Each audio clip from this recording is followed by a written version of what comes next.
Saya sangat menyesalkan kejadian yang menimpa Gus Miftah. Ini yang sebenarnya tidak perlu terjadi, apalagi kalau kita lihat presiden kita, yakni Pak Prabowo Subianto, ini kan kalau dilihat dari berbagai sudut, baik itu melalui pidato ataupun kemudian juga kunjungan-kunjungan beliau ke lapangan, kunjungan kerja, itu terlihat sekali ya pemihakan beliau, yakni Pak Prabowo, kepada rakyat-rakyat kecil, kepada rakyat jelata, dari berbagai statement, dan juga ketika ada pertemuan-pertemuan dengan masyarakat, banyak sekali kelihatan ya dari beliau ini sangat peduli sebenarnya dengan rakyat jelata. Nah, di samping itu, kalau kita lihat kebijakan-kebijakan beliau, itu kan juga sangat berpihak kepada masyarakat kecil, di mana kemarin saja misalnya, baru saja kita dengar soal kenaikan UMP ini sebesar 6,5%, kemudian juga ada makan bergizi gratis yang akan diterapkan di tahun depan ini, dan masih banyak lagi yang lain. Jadi apa yang kemudian ini terjadi dengan Gus Miftah ini memang sangat disesalkan dan sangat disayangkan, karena ini tidak mencerminkan apa yang sebenarnya menjadi arahan dari Bapak Presiden kita, dan juga sikap dari Pak Prabowo Subianto kita selama ini. Nah, Gus Miftah ini kan sebenarnya diangkat sebagai utusan khusus ya, utusan khusus Presiden bidang kerukunan beragama dan pembinaan sarana keagamaan. Nah, kemarin Gus Miftah itu dilantik tanggal 22 Oktober yang lalu. Yang sebenarnya kalau dan berbicara tugas utamanya, ini kan beliau ini tugasnya adalah untuk berkomunikasi, artinya itu membangun komunikasi terkait moderasi dan toleransi beragama, baik itu secara nasional maupun juga internasional. Nah, juga beliau ini tugasnya adalah untuk mempromosikan kerukunan umat beragama. Jadi karena beliau ini adalah utusan khusus presiden kita, ini tentu diharapkan juga memiliki sikap atau punya sikap, pandangan, dan juga tentu juga memiliki perilaku yang mencerminkan apa yang menjadi harapan dari Presiden Prabowo Subianto. Nah, oke pemirsa, untuk lebih jelasnya, marilah kita simak dulu video berikut ini. Es tehmu oke ra?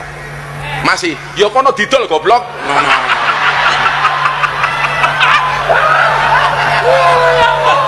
Saudara boleh bangga jadi sarjana, tapi saya dalam hati saya sebenarnya saya sangat hormat sama pedagang kaki lima, sama tukang ojol, sama tukang bakso, sama petani, sama buruh tani, sama pekerja harian, sama buruh di pelabuhan, sama nelayan yang nyawanya dipertaruhkan untuk cari makan untuk istri dan anaknya.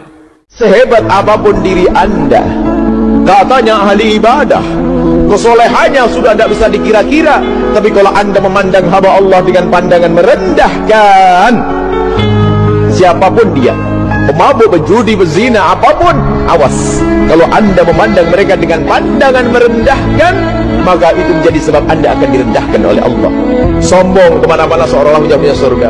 Jangan bilang bapak penjual es itu dinaikkan derajatnya karena dihina oleh Miftah dan semua audiens yang tertawa yang kayak Dajjal itu. Bapak itu mendapatkan rezeki dan dinaikkan derajatnya itu karena doa-doanya. Karena Tuhan ingin menunjukkan kepada Miftah bahwasannya yang dihinanya itu adalah ciptaan Tuhan yang seharusnya dilayakkan. Rupanya kejadian ini bukan kejadian yang pertama, tetapi memang dia beberapa kali mengolok-olok tukang es dengan katanya seperti ini, seolah-olah tukang es adalah nyemot. Ini kalau difilmkan, judul filmnya adalah Dajjal versus Ya'juj Ma'juj. Melihat yang di sebelahnya yang ketawa-ketawa terbahak-bahak kali itu, banyak kali bercandaanmu atau guyonanmu itu nggak lucu sama sekali. Nggak lucu sama sekali. Cenderung menjijaikan, ya.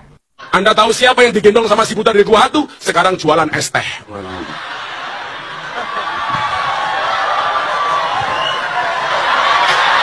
Tetapi ingat bahwa yang namanya Ustadz juru dakwah itu harus menjaga sebagaimana yang disampaikan Allah dalam firman Allah dalam Al-Quran surat Al-Kahfi ayat 19, yaitu waliyatalattof. Jadi mengajak orang berbuat kebaikan, yaitu juru dakwah mengajak kepada kebaikan itu dengan lemah lembut, dengan bahasa yang baik, pilih diksi yang lembut, ya. Bahkan kalau perlu dakwah itu memberi makan. Nah itu, misalnya, ya kan, kalau saja saat itu pedagang tehnya kemudian Gus Miftah mengatakan kepada audiens atau jamaahnya bilang, ayo kita beli rame-rame nih jajanannya atau barang jualannya Pak Sonaji supaya lepas laku dan beliau bisa membawa nafkah untuk anak istrinya. Tentu itu lebih mulia, lebih luhur, ya kan? Nah ini yang dipesankan, makanya di dalam MUI ada yang namanya dai berstandar atau standar untuk Memang ada pergolakan yang kuat sekali di masyarakat untuk menuntut Gus Miftah dievaluasi ya. Apalagi kan saat ini Pak Prabowo yang saya mengerti itu sedang mencari momentum terbaik untuk mempopulerkan atau mengkampanyekan program-program dia di 100 hari awal. Kemarin pada Hari Guru disampaikan ada insentif, kemudian ada juga penurunan tiket pesawat, kemudian ada program makan siang gratis, kemudian ada kunjungan-kunjungan luar negeri, hal-hal baik yang dilakukan oleh Pak Prabowo. Kemudian seperti tersapu dengan berita selorohannya Gus Miftah yang apa ya, saya tidak ingin menggunakan kata kasar tapi menghina ya, quote and quote, menghina rakyat kecil yang berjualan. Dan terlebih kan kita lihat itu kan ada panggung ya, seperti ada pemisah antara rakyat dengan petingginya. Di panggung itu semuanya tertawa, bahkan di sebelah kanan Gus Miftah itu tertawa terpingkal-pingkal, seolah-olah itu adalah hinaan yang lucu luar biasa. Nah tapi syukurnya pemerintah segera memberikan klarifikasi, dan Miftah juga, Gus Miftah kelihatannya juga langsung meminta maaf. Itu juga akibat desakan netizen. Menurut saya itu kalau nggak viral dia nggak mau minta maaf, tuh saya yakin. Tapi dia sudah minta maaf, tapi apakah itu sudah cukup? Belum nampaknya.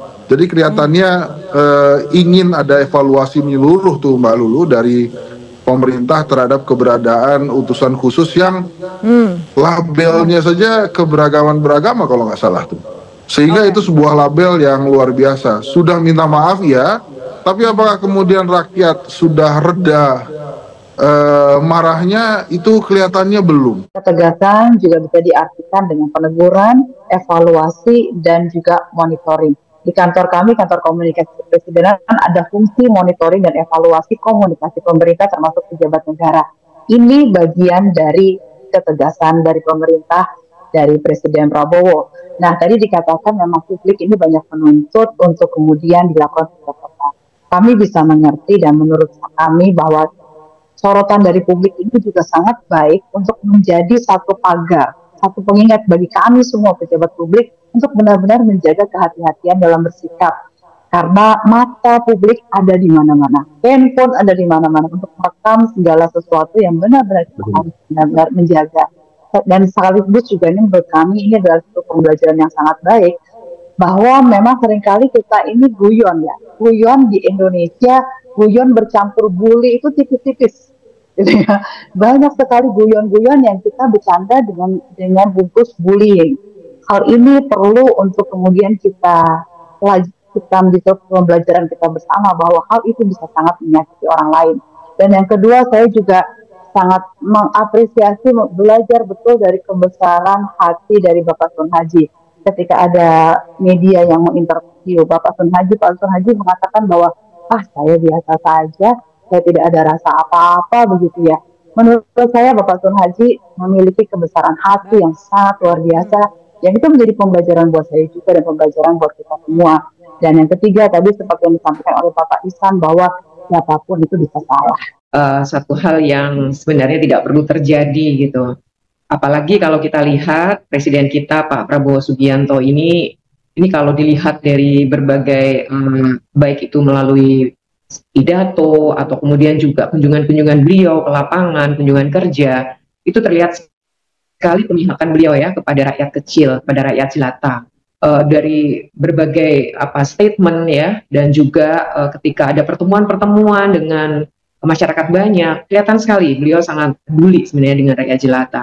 Di samping itu kalau kita lihat kebijakan-kebijakan beliau itu kan juga sangat berpihak ya kepada masyarakat kecil. Kita kemarin baru saja dengar soal kenaikan UMP 6,5%, kemudian juga ada makan bergizi gratis yang akan diterapkan di tahun depan, dan masih banyak lagi yang lain gitu. Jadi apa yang kemudian terjadi dengan Gus Miftah ini memang sangat kami sesalkan karena tidak mencerminkan apa yang sebenarnya menjadi arahan maupun juga sikap dari Pak Presiden kita selama ini. Jadi itu yang kami berharap ini tidak terjadi lagi. Dan kita lihat juga sebenarnya yang bersangkutan juga sudah meminta maaf ya. Meskipun sekali lagi kami juga melalui Pak Presiden, melalui Sekretaris Kabinet kan juga sudah langsung menegur ya yang bersangkutan dan segera harus meminta maaf dan kemudian mencari solusi dari permasalahan ini. Ini menjadi cukup ramai diperbincangkan karena kan memang Gus Miftah sekarang ini kapasitasnya sudah sebagai utusan Presiden ya. Jadi ini satu hal yang sekali lagi juga akhirnya menjadi concern kami, perhatian kami dan kepedulian kami di istana. Jadi Gus Miftah ini sebenarnya kan diangkat sebagai utusan khusus Presiden bidang kerukunan beragama dan pembinaan sarana keagamaan. Itu dilantik tanggal 22 Oktober yang lalu ya. Sebenarnya kalau kita bicara tugas utamanya, beliau ini tugasnya adalah untuk komunikasi, membangun komunikasi terkait moderasi dan toleransi beragama, baik itu secara nasional maupun juga internasional. Juga mempromosikan kerukunan umat beragama. STMU Jokera masih Yokono didol goblok. STMU masih banyak kah? Masih, kata si pedagang.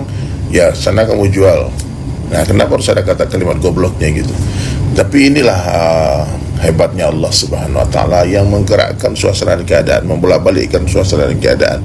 Gus Miftah yang awalnya terkenal sebagai bapaknya wong cilik ya, yang sayang sama pedagang kaki lima, pedagang asongan. Kalau beliau buat majelis, dagang orang diborong semua, dibagi-bagikan ke jamaah. Tapi malam itu entah kenapa apa yang ada di pikiran Gus Miftah, beliau bergurau dan bercanda, tidak membeli, bahkan mengeluarkan kalimat yang kasar, goblok. Goblok itu nggak enak didengar guys. Oke, ini sudah terjadi dan Gus Miftah sudah meminta maaf, bahkan sudah berniat untuk mencari bapak tadi, menemui beliau. Jadi nggak mungkin Gus Miftah itu sengaja untuk menghinakan, membuli bapak tadi. Cuman ini yang harus kita pelajari nih hikmahnya nih. Itu harus kita bahas nih. Kenapa sebagian orang tertawa mendengar Gus Miftah bilang goblok itu? Bahkan bukan hanya sekedar tertawa, bahkan ada yang mau guling ke belakang, ada terbahak-bahak ketawanya. Jemaahnya semua ketawa juga. Yang tidak tertawa cuma si bapak dan seluruh netizen. Kenapa? Karena itu potongan video dan kita nggak connect dengan Gus Miftah waktu itu.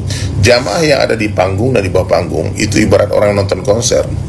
Itu Gus Miftah sudah sambung hati dengan mereka sehingga apapun guyonan, bercandaan yang keluar bagi mereka tetap terdengar indah di telinga mereka, sehingga bagi mereka tidak ada masalah kalimat goblok itu. Tapi si bapak nggak connect dengan Gus Miftah, ya, ibarat main gitarnya nggak stem ini. Ketika mereka digencreng sama Gus Miftah, terdengar nggak enak. Sehebat apapun pemain gitar, kalau dia gencreng gitar yang tidak stem, pasti akan terdengar fals, tidak enak. Nah, jadi inilah kenapa sebagian orang tertawa, sebagian orang marah. Ya, kita yang netizen pun tidak connect dengan Gus Miftah karena kita hanya menonton video yang sedikit itu. Coba kalau dari awal sudah bergurau, tentu kalian pun akan ikut tertawa seperti orang-orang di panggung itu. Yang di atas panggung itu kiai-kiai, gus-gus, orang-orang hebat. Dan dalam kasus ini, dalam sinetron ini, sandiwara ini, Masya Allah, ini dunia ini panggung sandiwara. Gus Miftah telah memerankan sebagai pemeran antagonis yang telah dihina satu Indonesia. Tapi Alhamdulillah beliau sudah mengakui kesalahan dan minta maaf, introspeksi diri. Dan kita doakan Gus Miftah terus dijaga sama Allah, karena jabatannya sekarang berat, ya, memikul amanah sebagai utusan presiden, harus hati-hati bicara. Dan si bapak luar biasanya lagi, asbab dibully Gus Miftah, sekarang tak lama lagi insya Allah dia akan jadi miliuner, orang kaya raya deh. Teman saya aja Pak Haji Andre langsung telepon kemarin WhatsApp, dibilang, Ustaz, ini saya 10 juta nih, 10 juta untuk Bapak penjual es teh, tolong carikan, suruh dihubungi saya transfer sekarang juga. Dan kemudian juga Clara Sinta video call, dan bahkan banyak yang mau berangkatkan umroh. Masya Allah, Masya Allah. Nah, inilah kuasa Allah ya. Di dalam kesusahan, di dalamnya ada kemudahan, di dalam kehinaan ada kemuliaan. Subhanallah, suka-suka Allah subhanahu wa ta'ala. Thank you Gus Miftah, terima kasih Asbab Gus. Rezekinya Bapak penjual es teh Allah bukakan. Sangka baik terus, sangka baik terus, insya Allah hati jadi baik. Oke, sangka baik kepada Allah, sangka baik kepada Allah, insya Allah hidup kita baik, mati kita baik.